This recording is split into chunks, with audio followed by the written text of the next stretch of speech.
தமிழக சட்டப்பேரவையில் எதிர்க்கட்சியினரை பேச அனுமதிப்பதில்லை என்றும் ஆளும் கட்சியின் கைகளை ஓங்கியிருப்பதாகவும் தேமுதிகவின் பிரேமலதா விஜயகாந்த் குற்றம் சாட்டியுள்ளார்.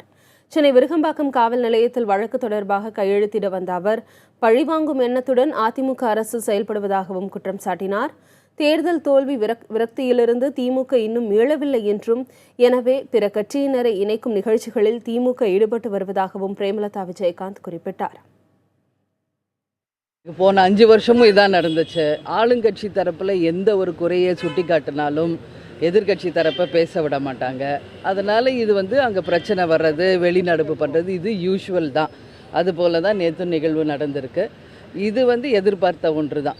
அதனால் திமுகவில் இன்றைக்கி 89 சட்டமன்ற உறுப்பினர்கள் இருக்கிறாங்க அப்படின்னாலும் அதுவும் வேஸ்ட்டு தான். ஏன்னா யார் ஆளுங்கட்சியோ அவங்க தரப்பு தான் எப்பயுமே கை ஓங்கி இருக்கும்.